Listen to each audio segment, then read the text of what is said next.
Bain & Company tracks the global luxury market every year, and what their research has found consistently is that younger consumers, millennials and Gen Z, now make up nearly half of all luxury spending worldwide.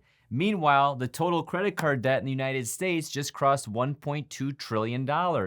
Both of those things are true at the same time, and I think that tells you something important about what's actually going on when you look around and feel like everyone has more than you. That's why I titled this, Don't Feel Bad, okay? Why you feel like everyone's richer than you. So if you ever scrolled your phone and felt behind, or you look around at work and thought everyone had it figured out except you, or wondered why your financial progress feels slower than everyone else's, this video is going to change how you see all of it. I'm breaking down 7 reasons you feel behind financially, and most of them will make you feel a whole lot better. Here's a story. You and your coworker Eric make the exact same salary. You're driving a used 2021 Corolla hatchback, I tried to make a hatchback, that you paid $25,000 for. Your payment is around $490 a month, and when you factor in gas and insurance, you're close to $600 a month total. Your plan is to pay it off in 5 years and own it outright. Eric shows up to work in a brand new 2025 BMW. That car starts at $57,000, and Eric tells you his payment is $429 a month. You're like, okay, what's going on here? You're confused. That doesn't add up. So you're paying more per month, and you're in a car worth less than half of his. So you assume he's lying, but he's not lying. What he's not telling you is that he leased it. He put $4,999 down at signing, which he conveniently left out of the conversation. So in 3 years, he hands the car back and starts over. There's no equity, there's no ownership, nothing in that. He basically just rented it, okay? So on the surface, it looks like Eric is winning, but he's not. This is what judging a book by its cover costs you. You start measuring your financial life against a number you don't actually have a full understanding on. So in your mind, you're playing a game that you can't win because you don't even know all the rules. So again, I did ... because the phrase is, never judge a book by its cover. So that's why this guy's payment is actually higher in a older Toyota, and he's comparing himself to the guy with the brand new BMW whose payment is lower, and he's wondering where he's going wrong. So again, don't judge a book by its cover. Now here's the flip side of that story. We have you and we have Chloe. Say you love to invest, okay? You put away money every month, you watch this channel, you're super smart, you're awesome, you signed up for Whiteboard Finance University, you are crushing it. You spend on experiences, okay? Maybe a concert, a trip, something that actually means something to you. And then there's Chloe, okay? Chloe's got the designer bag, the luxury car, the fresh highlights, every single month. She looks like she's winning, but Chloe doesn't invest at all. Her brokerage account balance is 0. She doesn't even know what a brokerage account is, so who's actually living a richer life? I'd argue you are, but from the outside, you never know it, okay? See, some spending is loud. This is visible spending. A new car is loud. A new bag is loud. A brokerage account sitting at $150,000 is invisible. It's completely silent, okay? Nobody sees your net worth when you walk into a room. Nobody's impressed by your Roth IRA at the grocery store. The people quietly building wealth don't look wealthy. They have what we call stealth wealth. The truly wealthy aren't loud at all because they don't want to make themselves a target, okay? So when you have a brokerage, you have life experiences that you're not posting every 2 seconds on social media to let everyone know, and then you also have a savings account. This is typically invisible, okay? But when you have the purse, the car, the jewelry, all the material things, that's loud and it is visible, and it also makes you a target. The wealthiest people I've met in my own life are consistently the most low-key humans you'll ever meet. They're not performing for anyone because they don't need to, okay? Now compare that with what you see online. This is supposed to be a phone and a social media feed. Someone is always posting about their vacation or their exotic sports car. And don't get me wrong, some of these people are legitimately successful and good for them, but a lot of this is also on credit from people who aren't so successful. A lot of these people's entire identities are tied up in their online presence. So the person flexing the big, luxury bag or the luxury watch, they might be financing it at 25% interest, okay? You just don't see that part. So wealthy people protect their privacy. The people broadcasting wealth online are usually not the ones who actually have it, or they're trying to sell you something. So what I tried to portray in this is that real wealth does not post, okay? It's not loud, as I mentioned in the end of the last slide, but this is what you see on social media. You have, courtside seats, you have the McMansions, you have the expensive watches, you have all that stuff. But then you have just this regular guy right here with just, polo shorts and some, white sneakers, and he's worth 8 figures, 9 figures, right? So again, you guys, the wealthiest people that I used to know that owned significant amounts of commercial real estate, car dealerships, things like that, you would never know that they are multi-millionaires. They're very humble, they're very, very meek, and they're not loud whatsoever. The loudest ones were the brokest ones. Here's something nobody thinks about when they actually compare themselves to others. We only ever compare ourselves upward, okay? You compare upward. Have you ever stopped and said to yourself, at least I'm doing better than that person?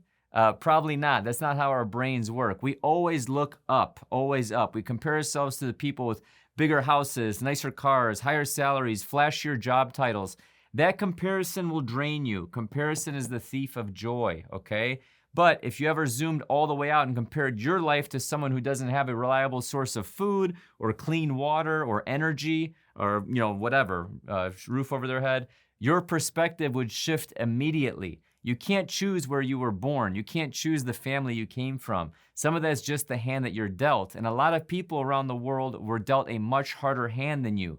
The same goes for the corporate world, which a lot of my viewers live in. Your titles are another version of this comparison trap, okay? Someone gets promoted to VP and you feel behind, okay, because you're still just a manager or whatever. So don't measure your progress or worth by someone else's job title. Measure it by whether you're growing your own skills, whether you're moving towards your own goals, and whether you feel like you're actually making progress. Those are the only markers that matter, okay? The next section is probably the most important because we get into delaying gratification, which is a huge part of wealth building. But humans have a very difficult time doing this. But before that, before the next slide, I want to get into today's sponsor, Policy Genius. Real quick, I want to talk about something that fits this video perfectly. We spend a lot of time talking about building wealth on this channel, but there's another side of that story that most people ignore until it's unfortunately too late, and that's protecting what you've already built.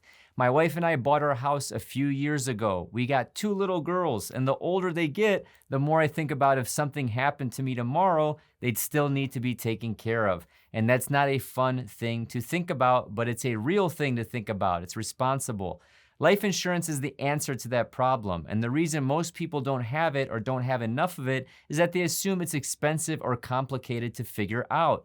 Policy Genius is a marketplace that lets you compare life insurance quotes from America's top insurers in just a few clicks. They lay out your options clearly, coverage amounts, prices, terms, no guesswork. And if you have questions, their licensed agents walk you through the whole thing and handle the paperwork. With Policy Genius, you can see if you can find 20-year life insurance policies starting at just $276 a year for $1 million in coverage. That's less than $1 a day to make sure your family doesn't lose everything if you're not protected or around. Protect the life you've built. Head to policygenius.com/whiteboardfinance or click the link in the description to compare free quotes and see how much you could save. That's policygenius.com/whiteboardfinance. Have you ever opened Reddit's Wall Street Bets? If you haven't, let me describe it for you. Every few days, someone posts a screenshot of a trade. $80,000 turned into $1.2 million in a single week. And you sit there at your desk doing the math on your own account and you're wondering why you're still showing up to work, okay? It's genuinely demoralizing if you let it get to you. But here's what you're not seeing. You're seeing the one trade out of, 10,000 who hit the jackpot. You're not seeing the thousands of people on the other side of that same trade who lost everything. There are actually those posts as well, which are actually quite scary, by the way. There's a famous one where a kid bought $700,000 worth of Intel and it dropped 17% the next day. And I'm actually not sure if he's still held because Intel is back up now, but this was over a year ago at this point. But either way, building wealth takes time, okay? Time, wealth, y-axis, x-axis.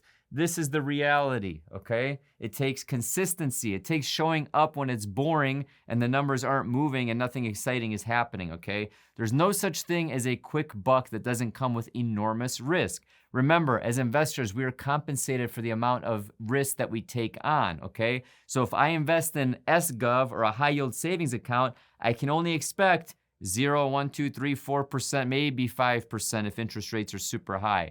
If I invest in my buddy's robotic startup in his backyard, in his garage, I should be expected to be compensated thousands of % for that because the rate of failure is pretty high, right?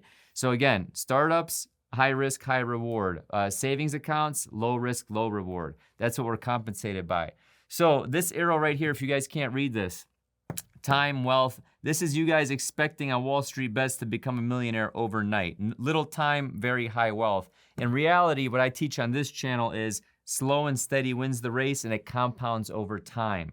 Okay, so my drawing sucks, so just follow me on this one. Let's say you see someone at 40 who's made it, okay? I'm talking a real portfolio or a real business that's truly like work optional at this point in their lives. Some people call it fire, some people call it coast fire, some people call it work optional.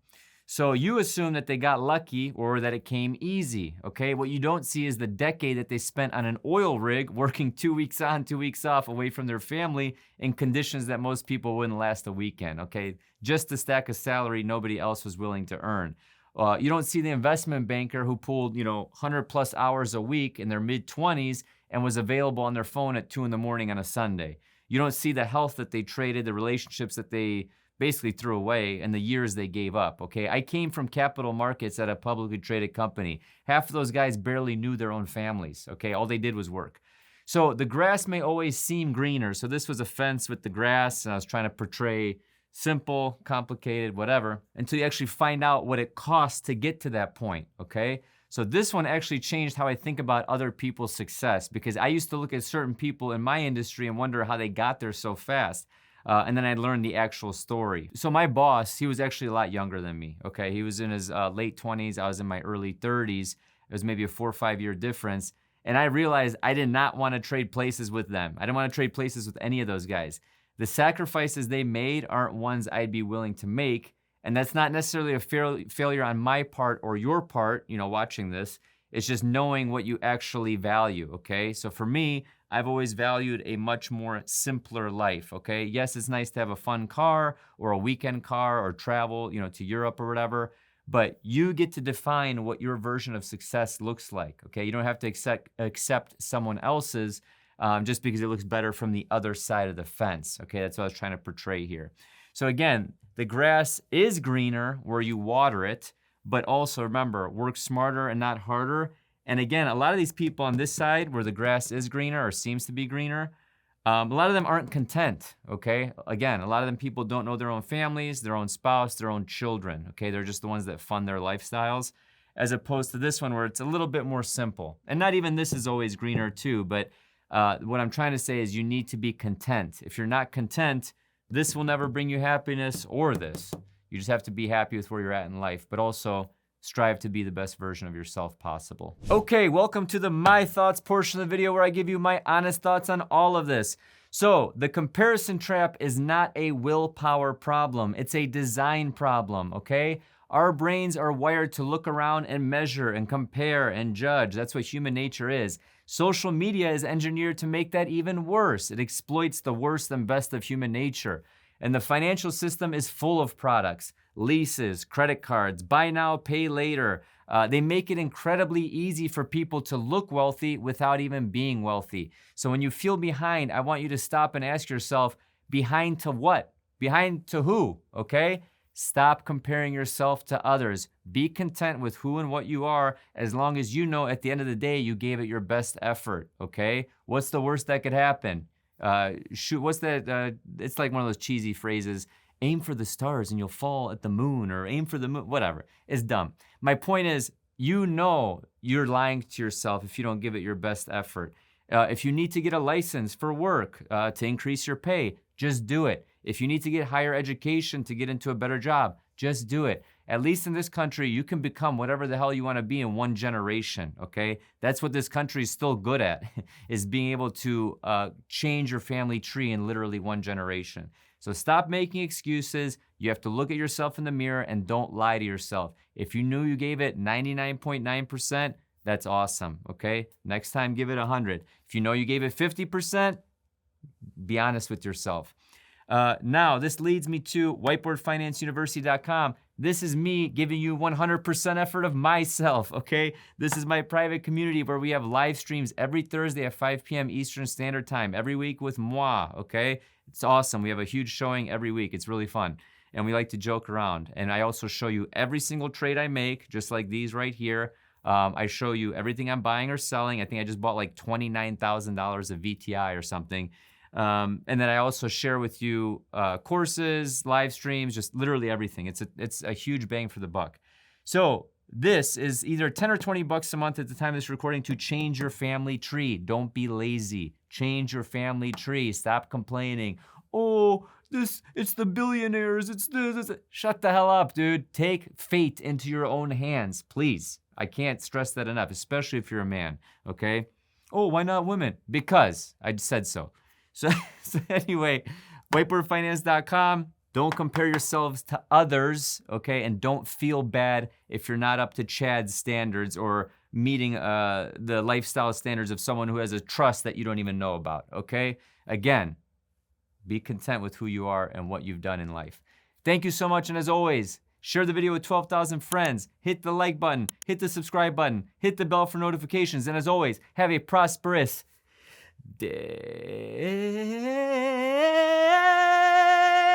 Marko, you're overly promotional. Stop promoting Whiteboard Finance University. This is America, baby. I'm here to sell, and I'm here to buy the Porsche.